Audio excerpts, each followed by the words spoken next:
we remain steadfast in our commitment in delivering local news that matters. Stories that inspire. Enriching the lives of Filipinos in the Philippines and across the globe. This is your GMA Regional TV. Buong puso para sa Pilipino. Mga sakay kan tricycle na nabudala ning kotse, naligis pa nin truck sa Gadan. Aso na parong nasusulong plastik, nagsangaw sa drainage sa Naga City. Asin, Mangbang Beach sa Pandan, Catanduanes sa tuyang pasyaran. Ini ang GMA Regional TV Balitang Bicolandia.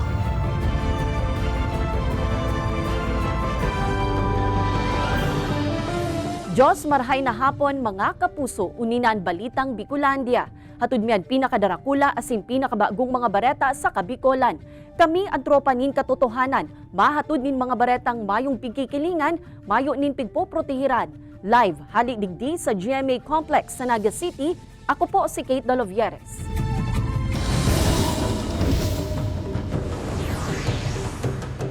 Tricycle na budala ning kotse sa Legazpi City. Duwang sakay kaini, nakaapon asin naligis pa nin truck. An makangirhat na insidenteng yan, nakuanan sa CCTV. Si Don Jimenez nakaalerto. Pero ako talaga makulong ang buot ko. Pinatay mo ang ake ko. Inian kurahaw ni Josephine Nasol. Ang ina kan binawian ng buhay sa nangyaring hit and run incident sa Legazpi City, Albay, pasado alas 3 maagahon kan Sabado, Marso 16. Sa kuha kan CCTV, may hiling ang pagbangga kan sarong kotse sa likod kan tricycle. Sa kusog kan impact, nagburubalintong ang tricycle hasta sa makaabot sa ibong na linya, digdi na budalan pa kan pasabat na delivery van, rason tangan ni makapun ang mag-agum na lunad kan tricycle, dangan makapairarong pa sa behikulo asin maligis. Ang kotseng inot na nakabudal, dagos na duminulag.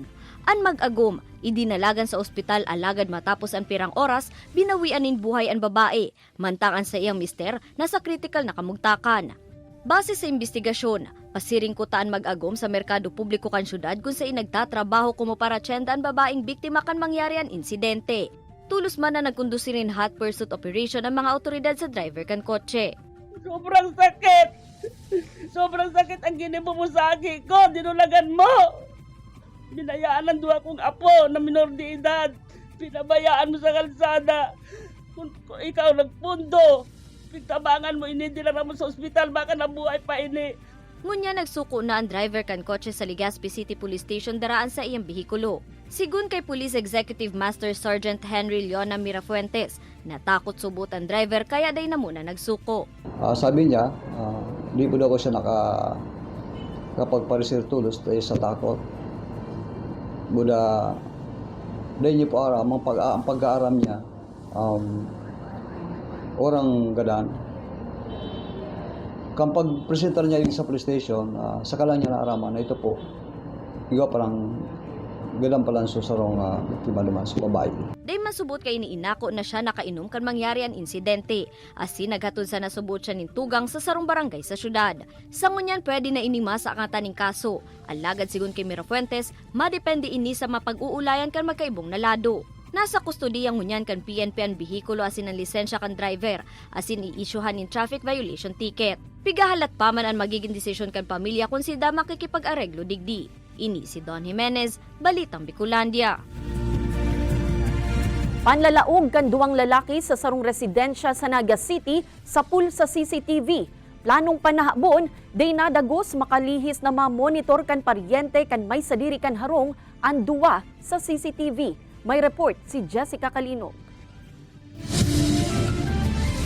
Anhararom na turog kan mga nakaistar sa residensyang ini sa Barangay Tinago, Naga City. Pasado alas 4 nin maagahon kan Marso 15. Naging oportunidad para sa duwang lalaki na basang sanang maglaog digdi. Mahihiling sa CCTV na pakatahob kan sa indang lalawgon. Ansaro sa mga lalaki, luway-luway nang nagsakat sa hagyanan. Pinalsok pa kan mga inian ilaw. An nawalat na lalaki, pigiispatan manin flashlight ang mga gamit sa sala. Aban-aban pa. Sabay karipas ang lalaki, inapod ang kaibanan asin naghihidali ng luminuwas. Nagsayuman ang magtaong komento sa nangyari an may sadirikan harong. Mayo man subuot ni Nako asa sa indang mga gamit, taan ka paryente na nasa ibang nasyon. Iyong nakahiling kan insidente asin nagtaram sa CCTV, dangan nalikayan an panhahabod. Nagdagdag naman sindanin lak sa harong. Mayo pa subuot ni nare-receiving report ang barangay Tinago dapit sa insidente, alagad sigun ki Kapitan Estelita Bautista. Mayo sindang mga residente na nagigibukan siring na krimen. Posible na dayo hali sa ibang barangay ang nanlaog na mga lalaki. Maging malikay man ang mga constituenties ta. Taba ko minamaning sa gabos na oras ang tanod. Nasabi yan, mayong tanod na nagbabantay, mayong dahil. Ang sinasabi ko sa inda, maging man sinda, ang mga parahabo nagbabantay man sa tanod. Kaya baga pag nagrobing ang tanod, siyempre aram ninda sa oras na yan, irorobing man yan kan tanod. Pigyan kami narman kan kapulisan ang gabos, na kun may narerisang kaduda-duda sa saindang lugar, day magduwa-duwa na ipaabot ini sa saindang hepatura. So napakahalaga yan kasi number 1 ang pigpapait ang prevention. So prevention kang na dapat na day na so day ta nahalaton na mabiktima sinda kung may mga nahiling silang kay nahinala i-report na tulo sa mo. Kaibanan si Gerald Gandia, Jessica Kalinog, Balitang Bicolandia. Aso na parong nasusulong plastik na naghahali sa irarum kan sarong drainage sa Naga City, ikinaalarma kan mga pedestrian. BFP nasusog sa nagluluon ang pigikanan kan aso. Si Chris Novello para sa detalye. Sa katahawan kan rush hour kasaba Agustin ang puharani sa Archbishop's Palace asin pribadong eskwelahan sa Naga City, nanutaran na mga aso na naghali sa mga labot kan drainage sa lugar. Parang ining nasusulong plastik na makulog subot sa daghan na nagdara ng alarma sa mga pedestrian sa lugar. Na-alarma kami, sulok po bagayan, mas nakakatakot po, dakulang area po, kaya may mga estudyante pa, so nakakatakot lang po. Tulos man subot ining inapod ni Apolonio sa saindang command center asin pigrespondian kan BFP Naga City Central Fire Station. Sa pag-iimbestiga kan mga otoridad, napag-arama na may nagluon subuot sa irarom kan Colgante Bridge asin dumineretso ang nasukaini sa mga drainage na harani sa lugar. Pasalamat man ang BFP Naga na tulos na naiapod sa mga otoridad ang insidente. Kundi kasubuot na agapan pwedeng matrigger kan aso ang deposit in methane gas sa kanal. Pwede talaga siya makatrigger, no? Kung ang deposito kang methane gas duman sa drainage is enough para mag-ignite siya, so makakadara talaga siya ng distroso. Delikado man subot sa salud kan tao kumaparong ang aso na nakahalo sa methane deposits. Katakod kainiliwat man na nagpagirumdum ang mga otoridad sa publiko na ibitaran ang pagluon nganing maibitaran ang kaparehong insidente. Kaibanan si Carlo Abunita, Chris Novello, Balitang Bicolandia. Pagkakaigwanin on-site street pay parking sa Central Business District, Naga City, pigihiling na makakatabang sa problema sa illegal parking sa syudad. Propestong on-site street pay parking, paborable daw sa mga motorista. Aramon tayan sa report ni Jessica Kalinog. Haloy ng problema sa syudad ni Naga ang mga lunadan na basta sanang nakaparada sa gilid kan mga tinampo. Minsan nakabagat pa sa mga agihan. Kaya nasa proseso na ngunyan ang sangguniang panlungsod kan syudad ni Naga sa pagdangog kan ordinansa dapit sa on-site street pay parking. Kabali sa pigtutukar pa asin piga-identifikar ang mga parking slot sa laog kan Old Business District na enot nang iimplementaran kaini. Ang ideya po kayo para i-regulate po ang paggamit kang mga city streets na magkaigo po ng fair and affordable na opportunity na makagamit man po sinda kang mga parking spaces sa indang pagtransaksyon sa laog po kan sentro. And ibitaran na po itong halos ginagamit na garahe kang mga ibang business owners. Ang frontage kang sa indang establishment. Nahihiling ni Councilor Perez na kaipuhan na ining maray huli naman sa mas naglalala pang trapiko sa syudad, kasabay kan pagdakulman kan mga bihikulo na naglalaog luwas digdi. Alagad pagtaong duon kan opisyal, daidigdi kabali ang mga national road, tabawal gamiton ang highway para sa parking. Magayon na interbensyon subuot ini sigun kitatay Gaudencio, urog na ngunya na padagos ang pagprogreso kan syudad. Alagad ang sa iyang suhestyon. Paghanap ng lugar, dapat talaga itong parking building. Kung di lang maasa sa gilid, ay kung may mga rush hour na ma-traffic. Pero kung may nang malalaga na mapaparkingan talaga, maobligar.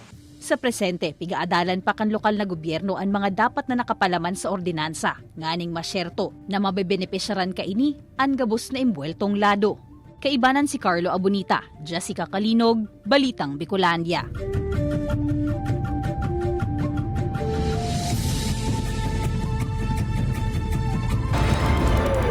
Ini ang GMA Regional TV Balitang Bicolandia. Ini ang GMA Regional TV Balitang Bicolandia.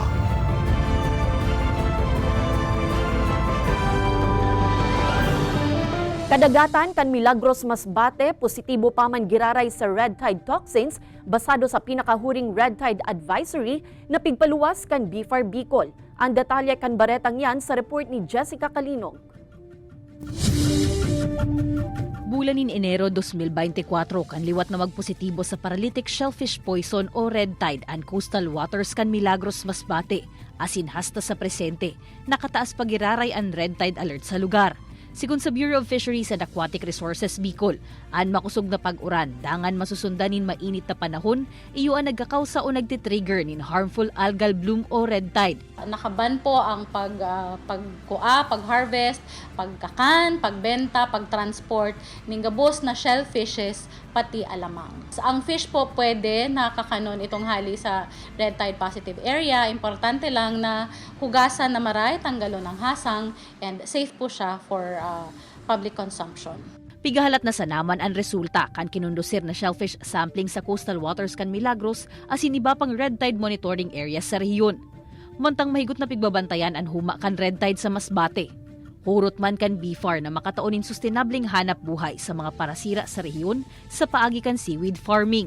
37 seaweed farmers sa Garchitorena asin Lagunoy ang nagsairarom sa training on seaweed culture sa pangingenot kan National Seaweeds Technology Development Center kan BFAR nganing pakusugon paan sa indang kaaraman sa industriya. Sinabay naman sa aktibidad ang installation in seaweed nursery sa lugar gamit ang panibagong teknolohiya.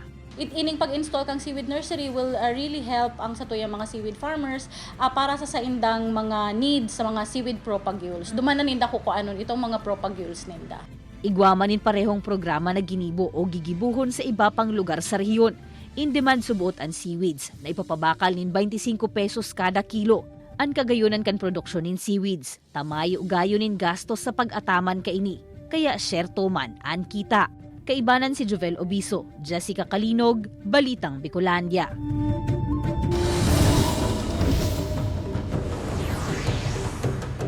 HPG nakaalerto naman para sa Semana Santa.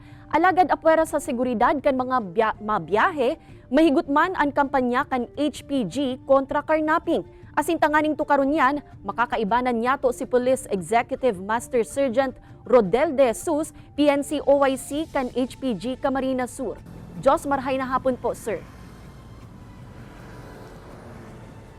Magandang hapon po, ma'am, at sa mga kababayan ko sa Bicol. Sir, unang katanungan po, ano po yung nakalatag na plano ngayon ng HPG para masiguro ang kaligtasan ng ating mga biyahero sa Semana Santa? Kami pong mga tauhan po ng Highway Patrol Group Bicol, kami po ay palaging nasa National Highway o kalsada at madali pong lapitan upang makatulong at mag-assist sa mga biyaheros po natin para sa kanilang kaligtasan kung saan man po sila galing at papunta po sa kanilang paroroonan. Opo, maliban po sa kaligtasan ng ating mga motorista, isa rin po sa tinututukan ngayon ng HPG ang anti-carnapping scheme. Bakit po natin ito tinututukan? Talamak po ba ang carnapping ngayon sa probinsya? Itong anti-carnapping scheme, ito po ay bagong modus operandi po ng anti-carnapping dito po sa atin sa buong Pilipinas po. Hindi lang po sa Camarines Sur. Pero po, dito po sa Camarines Sur ay hindi pa naman po ito talamak. Kaya nga po kaming mga personnel po ng HPG, kami po ay nagbibigay ng mga anti-carnapping tips para po maiwasan ang mga kababayan natin mabiktima po ng anti-carnapping scheme. Kaya po, kung tayo po ay bibili po ng sasakyan, iwasan po natin o magpunta po tayo sa opisina po ng Highway Patrol. Opo, nasabi niyo po yung tips. Paano po ba malalaman ng publiko kung karnap na ang sasakyan na kanilang bibilhin o kaya naman ginagamit at papaano rin po makakaiwas sa karnaping? Isa po sa mga paalala po namin sa kanila bago po sila bumili o mag-assume ng isang sasakyan, kung pwede po bago sila bumili, pumunta po muna sila sa opisina ng Highway Patrol team o kung saan mang probinsya ng Highway Patrol upang ma-verify po ang plate number o RCR at engine at chassis number kung ang sasakyan po na bibilhin po nila ay may alarma po ng karnaping. Kasi makikita po ito sa through vehicular inspection management system po ng Highway Patrol Group. Opo, huling katanungan sir, ano po ang kaparusahan sa mga mapapatunayang sangkot sa karnaping at may pananagutan din po ba yung bumili ng nakaw na sasakyan? Meron po tayong Republic Act 10883, New Anti-Carnapping Law of the Philippines. Ang mapatunayan po na ng carnapping, siya po ay makukulong ng 20 years and 1 day up to 30 years. At ang mga nakabili naman po ng mga karnap na sasakyan sa Presidential Decree 1612, siya po ay kakasuhan ng anti-fencing at siya po ay makukulong ng 6 years 1 day up to 12 years. Alright, Jos Mabalos po, Police Executive Master Sergeant Rodel De Jesus kan HPG Camarines Sur. Nakaandam na ang manihamiento kan Matnog Port para sa pagruso kan mga biyahero sa papaabuto na Semana Santa. Sigun sa Philippine Ports Authority Matnog, sa ngunya normal pa ang sitwasyon sa nasambitan ng pantalan, alagad piglalauman na magpakol sa 5 hasta 10,000 na mga pasahero ang maruso kada aldaw. Mantang 800 hasta 1,000 man na rolling cargos kada aldaw ang mga biyahe sa mismong Semana Santa.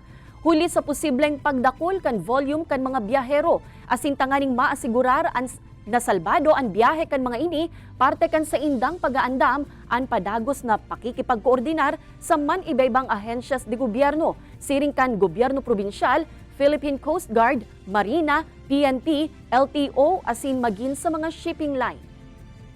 Ngayon nga po ay patuloy na yung maigting na pagpapatupad ng pangsiguridad at ng mga protocols, mga safety and security protocols natin dito sa Pantalan. Naka-heightened alert na rin po tayo. Mga PWD sa Banwaan ng Pili Camarines Sur, hurot na matauwanin kabuhayan sa paagi kan paggibo ng furniture. Mantang sa probinsya ng Camarines Norte, mas pinakusugman ang kabuhayan kan mga PWD sa paagi kan bagong muknang livelihood kiosk sa probinsya. May istorya si Don Jimenez. Nasa 20 mga persons with disability sa Banwaan ng Pili na may background sa carpentry ang nagpartisipar sa ginibong training on furniture making. Sigun kay PDAW focal person Renato Aguado, nasasakita na makakuanin hanap buhay ang mga PWD sa indang lugar, huli tada inindaaram ang sa indang kakayanan. Kaya ngunya nakatutok man ang Persons with Disability Affairs Office kan Pili sa pagkundusin in skills training. Sangarit na makanood sinda at the same time makakawa sinda ng trabaho na padikit-dikit na income. Baka man ito pong dakulo na income, kundi at least magkaiwa sinda ng skills. Target man kan opisina na makataon in livelihood as in skills training para sa gabos na PWD sa Banwaan sa paglaom na sa maabot na panahon, may kanya-kanyang produktong mauuprisir ang mga PWD sa lambang barangay. Mga produktong gibo kan PWDs man ang bida sa primerong livelihood kiosk sa probinsya ng Camarines Norte. Ang livelihood kiosk, parte kan Succeed program o scaling up capacities of community-based enterprises for economic empowerment of persons with disability. Obheto ka ining matauan ng training asing kagamitan ang PWDs, siring kan sewing machines na iyon naman na ginagamit sa paggibo kan sa indang mga produkto. Kung hindi naman awa yung kailangan namin, kundi pangunawa, bigyan lang kami ng pagkakataon na ma-showcase yung kakayahan ng bawat isa sa mga PWDs kasi kami naman po may kanya-kanyang skills din naman eh. Para kay Henry, sarong pagpapatutuo ini na bakong limos ang kaipuhan kan mga may kakundian, kundi suporta asing kaaraman, nganing sinda makatindugman sa sadiri nindang mga bitis. Ini si Don Jimenez, Balitang Bicolandia. Ini ang GMA Regional TV Balitang Bicolandia. Ini ang GMA Regional TV Balitang Bicolandia.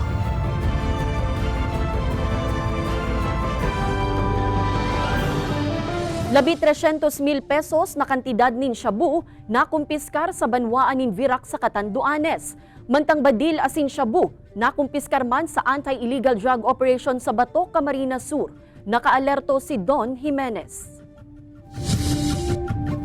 Nasa 50 gramo kantidad ni nasa 325,000 pesos na pigtutubudang shabu ang nakumpiskar sa sarong 29 anyos na lalaki sa Virac, Catanduanes. Sigun sa PIDEA Catanduanes, bago sa nasa pagpapabakal nin illegal na droga ang sospek, asin darakulang bulto ning pigpapangalad na bulong ang pigpabakal kaini, tanganing may bariwas ngunya na Lenten season, huli sa pagruso kan mga mapuli sa probinsya. Kung hindi natin to na kuha and nahayaang nakapagbenta sa mga barangay, maraming nasisirang buhay.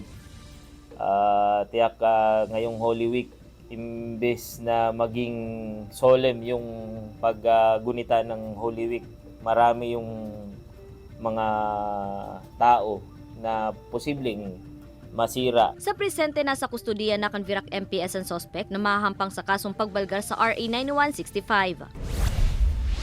Tulong sa siya ni pigtutubudang shabu asin duwang kalibre 45 badila na samsam kan mga otoridad sa ginibong search warrant operation sa Barangay Bulwang, Bato, Camarines Sur. Sigun sa Bato MPS, ang 44 anyos sa sospek kabali sa Barangay Drugs Watchlist asin padagos pa sa iyang illegal na gibo. Accordingly sa mga report sa amin from the barangay, patuloy siyang na-involved sa illegal drugs activities at meron pang ang baril kaya medyo may ano talaga siya, kumbaga may lakas na loob. May lakas ng loob na gawin yung pagbibenta ng illegal drugs kasi meron nga siyang gamit na baril. Kasong pagbalgar sa Comprehensive Dangerous Drugs Act of 2022, asin illegal possession of firearms, ang nahampangon kan suspetsado. Ini si Don Jimenez, Balitang Bicolandia. Sarong empleyado kan Metro Naga Water District ang inireklamo ni sexual harassment kan saro sa mga OJT kan nasabing opisina. Manihamiento kan MNWD nasa proseso na subuot nin pag-imbestigar. Si Jessica Kalinog live para sa detalye. Jessica?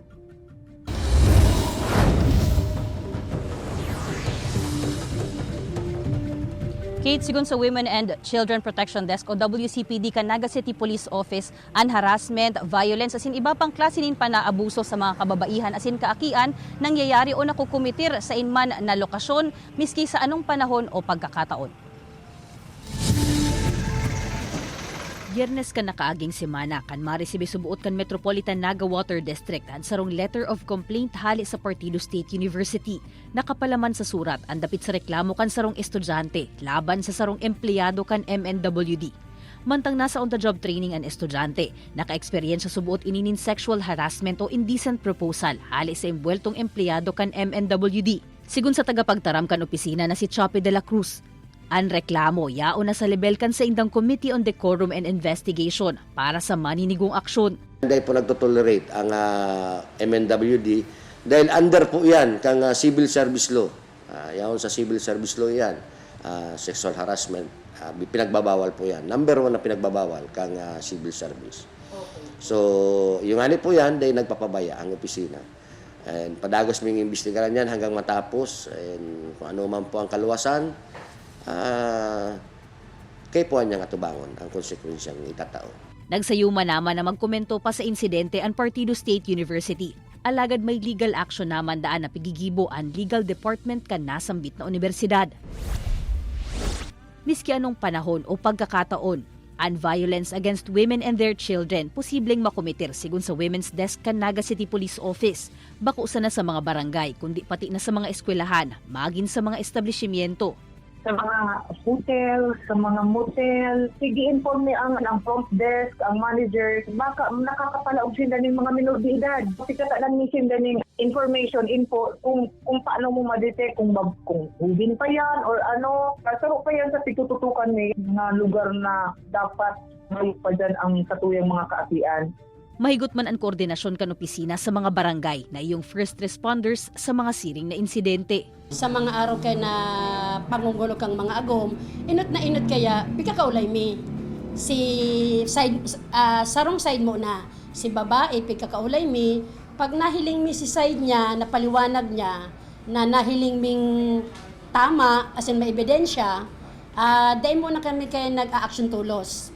Papaimbitaran mi si lalaki, si agom na lalaki, papaimbitaran mi sa barangay, as in kakulay mi man siya. Saka naman pag-aatubangon ang duwa, nganing magiyahan sa masunod na proseso. Alagad ang desisyon, yaon man giraray sa mga imbueltong lado.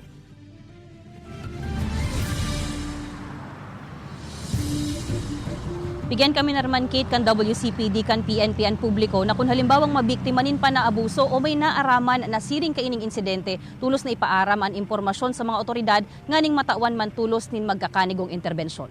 Kate? Jos Mabalos, Jessica.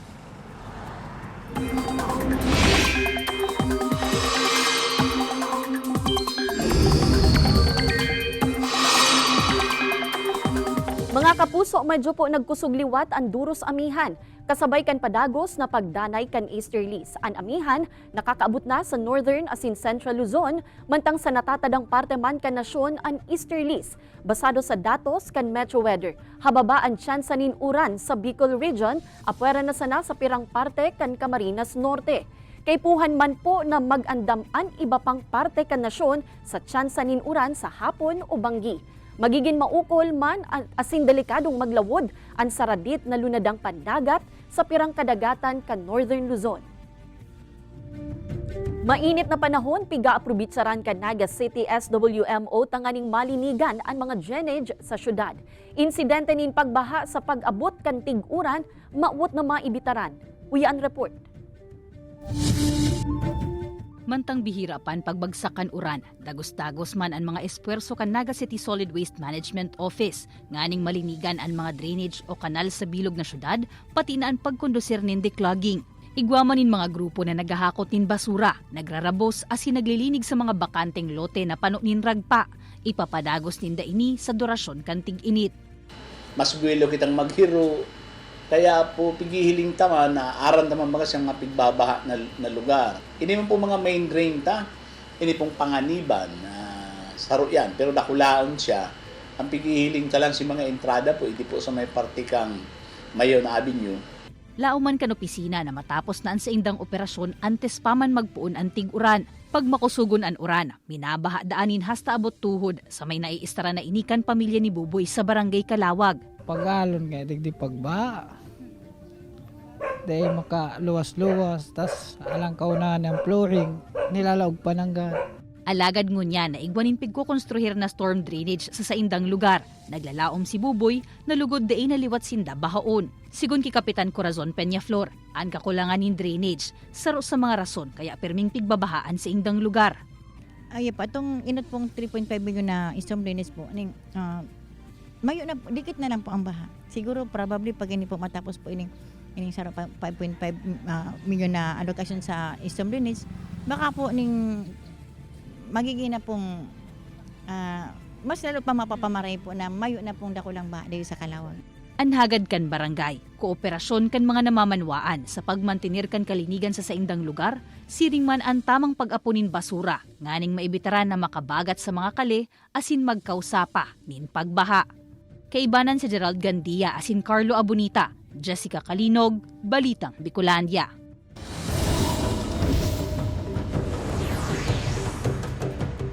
Sa mga kapuso nyatong naghahanap ng mga mapapasyaran, good news, hulita may mga lugar sa Pandan, Catanduanes na syartong magugustuhan nindo. Yaon dyan ang 55 ektaryang mangrove forest reserve.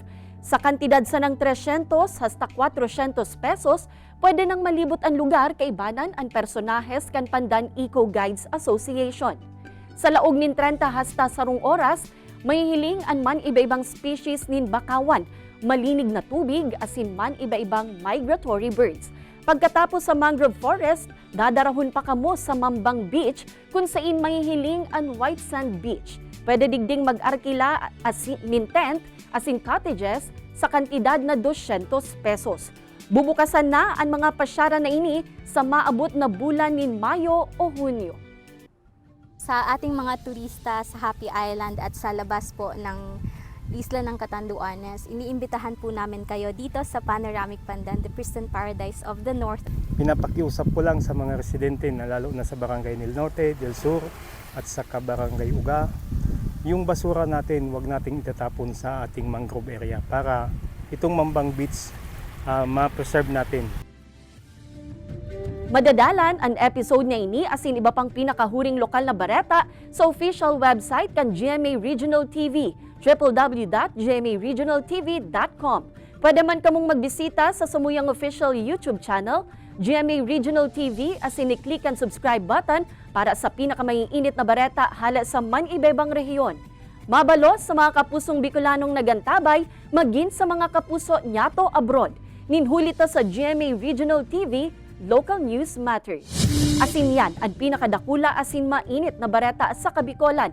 Ako po si Kate Dolovieres. Kami ang GMA Regional TV Balitang Bicolandia, bilog na puwersa para sa mas dakulang misyon asin mas mahiwas na pagserbi sa nasyon.